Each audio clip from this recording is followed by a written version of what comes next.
Hi everyone, welcome back to another video of the EKS series. So if you are following this EKS series, you will know that we have learned quite a few topics by now. To give you a quick recap, here are the things that we have already done. So in the first video of the series, we created an EKS cluster using AWS Management Console, and in the second video, we created the cluster using AWS CloudFormation. In the second video of the series, we learned how you can use load balancer controller and expose your application using ingress and a service of type load balancer. In the third video, we learned about the EPS and EFS volumes and how you can mount them to the pods. And in this video, we are going to be learning about node groups. So if that sounds interesting, let's get started. But before starting this video, I'd really appreciate it if you consider subscribing to this channel. So let's dive in. Okay, so let's start with node groups. So what are node groups? Node groups are EC2 instances which act like the worker nodes of our cluster. So if you have seen a Kubernetes architecture, you will see that we have a worker node and the master node, which is also called the control plane. So control plane is responsible for all the administrative tasks while our workload actually runs on the worker nodes.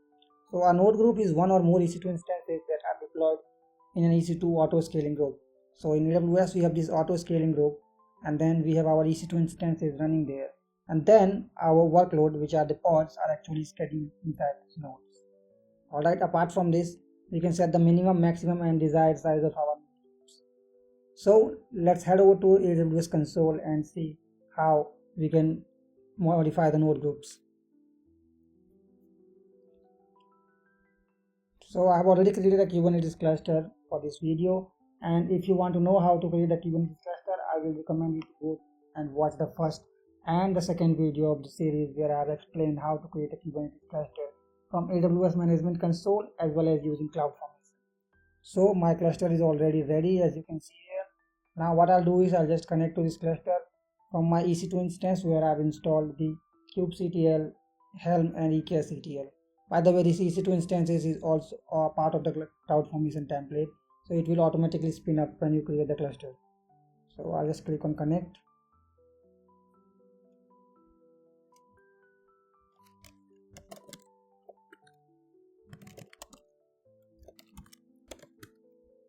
And now what I'll do is I'll just add an entry in my kubeconfig file, and how you can do that, you just have to run this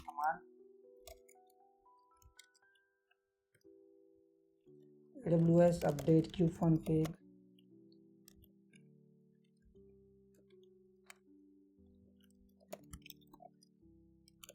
to specify the region where your cluster is running and the name of your cluster, which in my case is prod.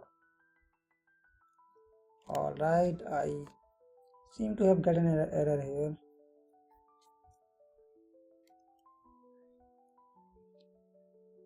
I have to add AWS EKS here. Alright, so the entry is added. Now I can run my commands. So first of all, I'll check the pods, and right now there are no pods running because I just created this cluster, and now I'll check the nodes. So as you can see, I have these two nodes running which are part of my EKS cluster. So if you head over to your cluster and you go to this section called compute, you'll see your node group here, which is the default node group which is created when you create an EKS cluster. So now let's go to this GitHub repository and see how we can check the node groups. So this is the command that you can use to check your node group. I'll just copy it. I'll open my notepad, and I need to modify a few values here. First of all, I need to provide the cluster name, which is prod here, and I need to also specify the node group name. And where you can get the node group name from, well, it's in terminal itself. So this is the name of my node group. I'll just copy it from here and I'll paste it here. Alright, so my command is ready. Now I'll just copy it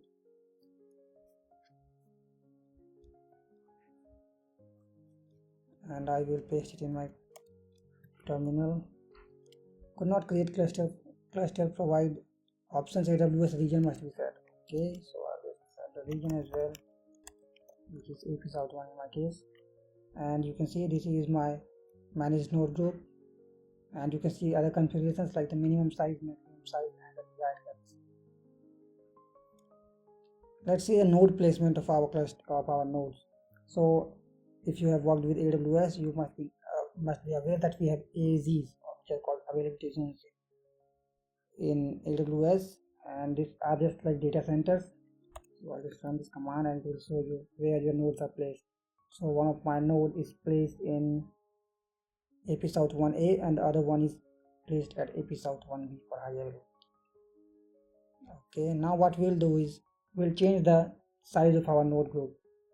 So if you go to your portal or the AWS management console and click on this node group, you'll see the current configurations, which are somewhere like this. This is the desired size, which is 2 nodes, minimum node is 1 and maximum is 1. So what we will do is we'll change the maximum size to 6 or 8. Alright, and make sure you perform this step, because in the later part of the video we will be working with cluster autoscaler, and cluster autoscaler will require this value to be a higher value. Alright, so now what I'll do is I'll just copy this command from here, I'll paste it in my notepad and I will replace the values here. By the way, everything that we are doing from here we can also do from the console, and let me show you how. So if you just click on edit here, you can change the maximum size to 8 or 6, whatever you please. Alright, so here I'll just give my node group name, which is this right here.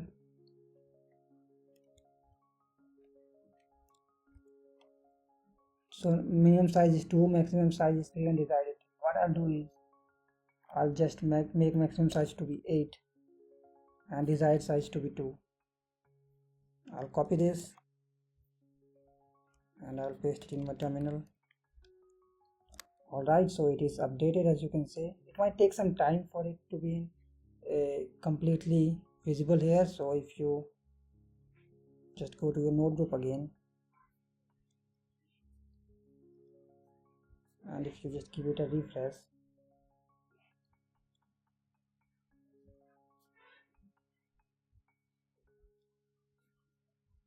you'll see the desired size is 2, minimum size is 2 and the maximum size is 8. Alright, so I think we're done with this part. This was all here, and this is how you can just modify or manage node group, or you can also create your own node group. Okay, now let's move on to the next part, which is the pod affinity. Alright, so what is affinity and anti-affinity? Well, pods can be constrained to run on specific nodes or under specific circumstances. This can include cases where you want only one application pod per node or one pods to pair together on a node. Additionally, when using node affinity, pods can have preferred or mandatory restrictions. What does it actually mean? Well, suppose I have a node group where I have 2 EC2 instances which are my worker nodes, and now I want to launch pods, okay, and I want that my red pods should always be placed in a node where the blue pods are already running. So as you can see here whenever I'm creating the pods which will be created through deployment, the pods will always prefer to run on the same node where blue pods are running. So in case of this diagram, if you see here, we have a blue pod running and we have a blue pod running here as well. So whenever we'll create these red pods, they will always try to run on the nodes where a blue pod is already running, and this is called affinity. Okay, let's test it on our cluster. So I'll just open this second file here, which is called pod affinity, and I'll create a deployment which is called blue deployment. Okay, so let's create a deployment called blue deployment. So I'll just head over to my cluster, create a file called blue deploy.yaml. I'll paste this content here. So if you see here, we have these labels called blue, and here also we have labels called blue, which means the deployment will control all the pods which are these labels. Okay, I'll just exit out of here and I'll apply this file. Okay, so our pods are created, and check it. If you shall get pods, and if you see, there are 2 pods which are spinning up. Alright, so this was the first part. Now what we'll do is we'll create another deployment called the red deployment, and we'll add in a section here which is called the affinity. So this, if you see this section here, it says pod affinity, and it says these pods always prefer to run in any pods where we have a pod running with this label. So if you see the blue deployment that we created, it had this label called blue. Okay, so what I'll do is I'll just copy this as well. Before doing this, what we'll do is we'll just see the pods which are running of the blue deployment and see where those pods are actually running, or on which nodes they're actually running. So if you see, these pods are running on two different nodes, which are the node 1 and the node 2. Okay, which means blue pods are running on both the nodes. So what now I'll do is I'll create another deployment called red deployment. I'll paste it here and I'll apply this file as well. Alright, so this deployment is also created. Let's just see the pods. Okay, so we have 4 pods running here. Out of those 4 pods, 2 are for blue deployment and 2 are for red deployment. So now let's see where our red pods are running.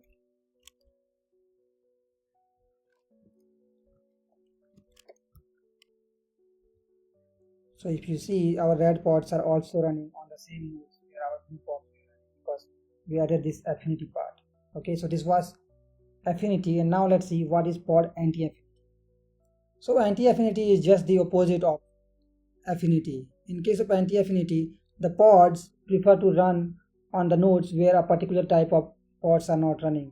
So in this case, if you see, both the blue pods are running on this node right here. So whenever we will create a red pods, they'll prefer to run on a different node where blue pods are not running. If you see here, it says I prefer to run on the node where there are no blue pods running. So let's try this as well. Let's modify our red deployment, and in this part what we'll do is we'll add a section called pod anti-affinity, which means these pods will try to run on a node where there are no blue pods. But if you see, in our case, blue pods are running on both the nodes. So let's see if red pods will spin up or not. So what I'll do is I'll just modify red deploy.yaml. I'll remove the entire content from here and I'll paste this new part.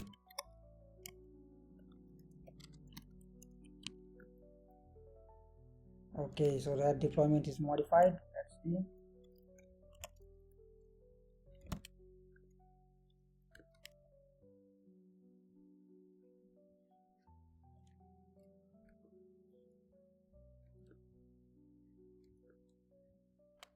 So if you see, this pod is not spinning up, and there's a reason behind this. And the reason is simple, because it's not getting a node where blue pod is not already running, because both of our blue pods are already running on both of them. So it's not finding a place where it can run. Okay, so this is what we call the pod anti-affinity. Now what I'll do is I'll just clear everything from here. I'll just delete my blue deployment for the next part of the video.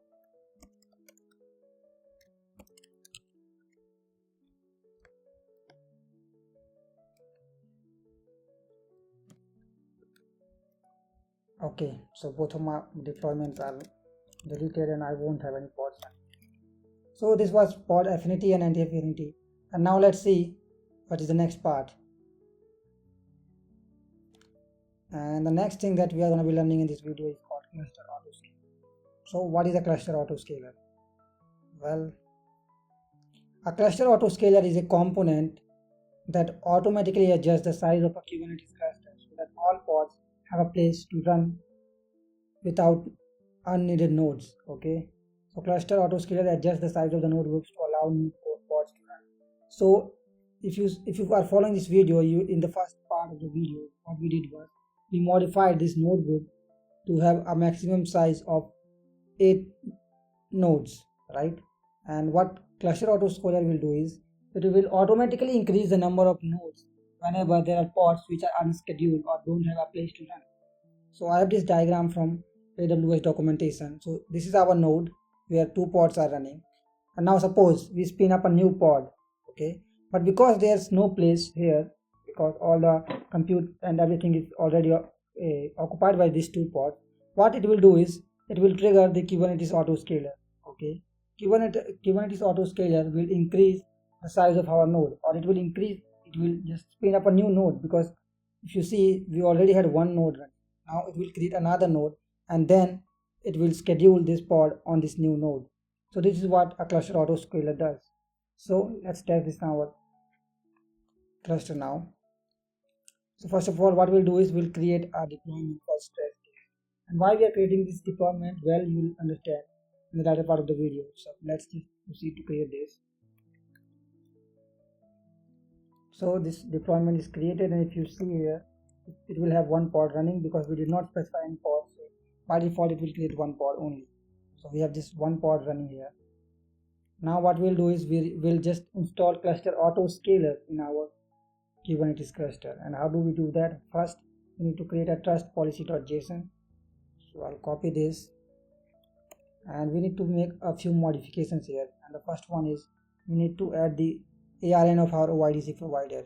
Where you can get that? Well, just go to your IAM console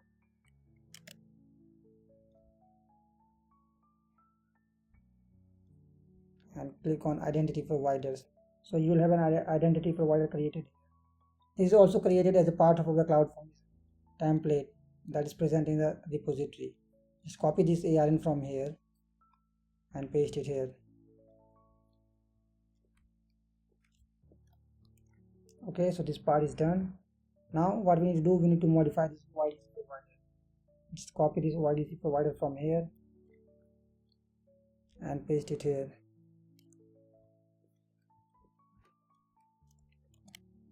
Paste the same stuff here as well.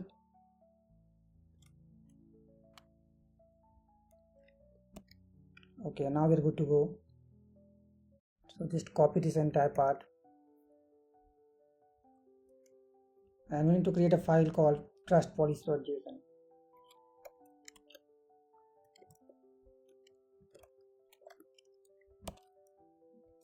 Alright, so this is done. Let's create a role using the trust policy that we created above. So just copy this command and let's create our role. Okay, so our role is created, as you can see here, and this is the ARN of our role. Let's move to the next part, which is to create a permission policy, and we'll create this policy in the same way we created the trust policy.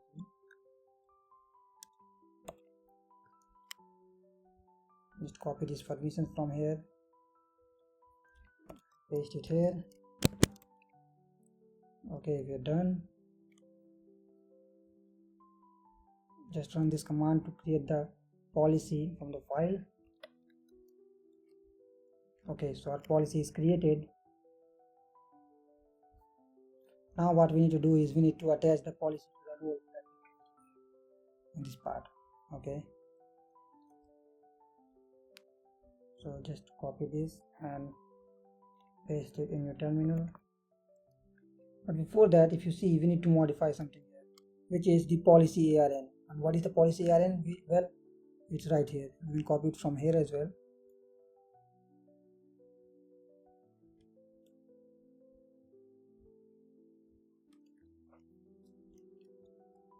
I'll copy this ARN and I'll paste it here. Okay, so my policy is attached to the role. Let's see what we need to do next. Next, we need to create a service account. So if you are not aware what is a service account, I suggest you to go to Kubernetes documentation and learn about service account. Service account are just like AWS roles, but they are used by the pods or the workloads which are running on Kubernetes. Okay, so you can get it from here. I'll paste this link in the description for you. So just copy this part and just modify this here, because we need to remove this part here from here, and we need to paste the ARN of our role. Okay, so I'll open my notepad, I'll paste it here, and I'll paste the ARN of my role.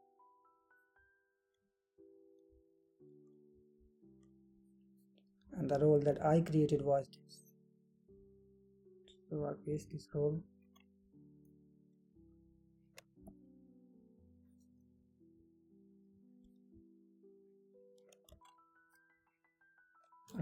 just clear this content. Now create a new file called service account.js or YAML. Paste it here. I'll apply this file. Okay, so my service account is created and you can verify kubectl get service account -n kube system, and you can grab this path.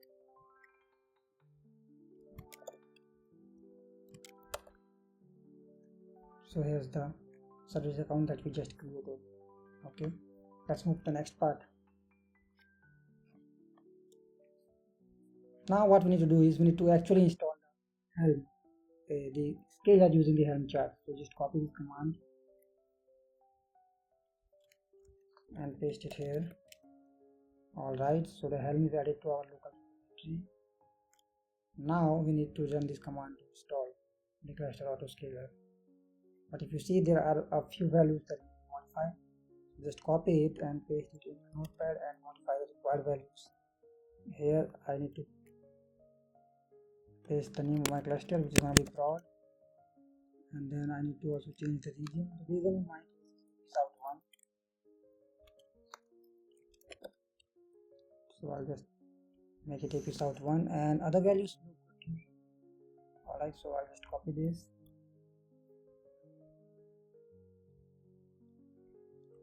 and I will paste it in this kubectl terminal.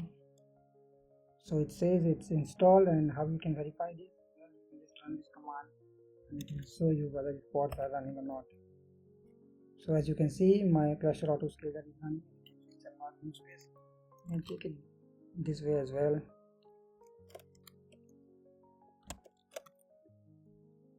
So if you see, my cluster autoscaler is running. Alright. Now what we'll do is we'll just try to scale the deployment that we created. So if you're following along, you will see that we created a deployment, okay, which had one pod run.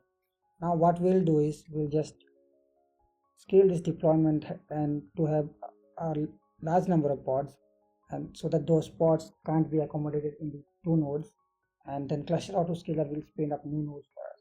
So before running this command, let me show you the number of nodes. So right now we have two nodes here, and our pod running in one of these nodes. But now the moment I run this command, we'll have large number of pods spinning up, and because two nodes won't be enough for these pods, cluster autoscaler will just get triggered and create new nodes for us. So I'll just press enter.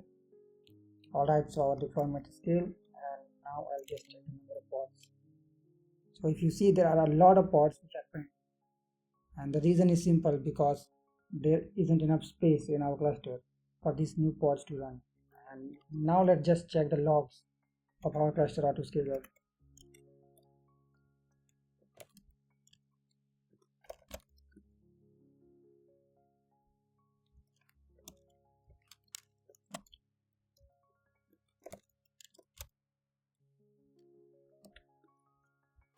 So if you see, it says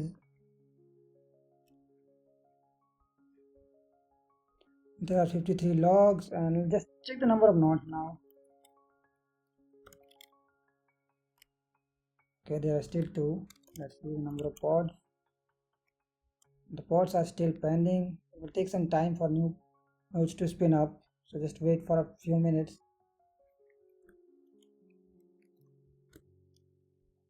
Alright, so if you see, there are like 3 or 4 more nodes which have spun up in my cluster, and this is done by the cluster autoscaler. You can also verify it from the AWS management console. So if you just go to your Kubernetes cluster, and if you see the nodes,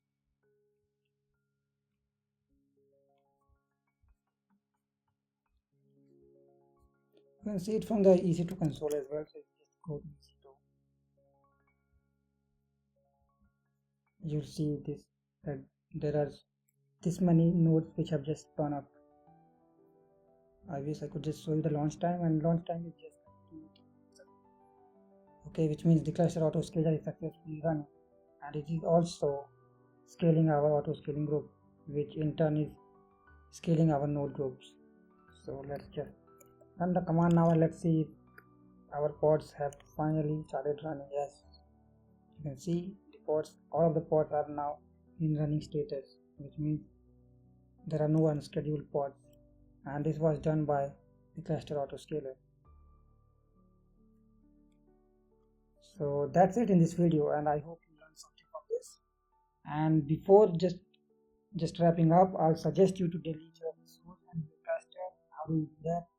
Well, first of all, what I'll do is I'll just delete my deployment.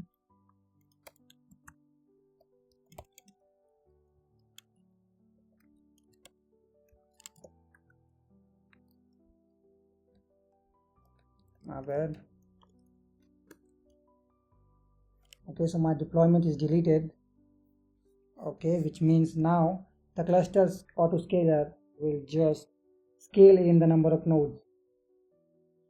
Okay, so once you have deleted your deployment, just take the number of pods, new pods running. Now what you can do is you can just head over to your CloudFormation console and delete your stack from here, which in turn will delete your EKS cluster. So I'll just click on delete. Alright, so it has initiated the deletion for me. So I hope you learned something from this, and if you did, please share it with other people and consider subscribing to this channel if you haven't already done so. I'll see you in the next part. Till then, tata, bye bye.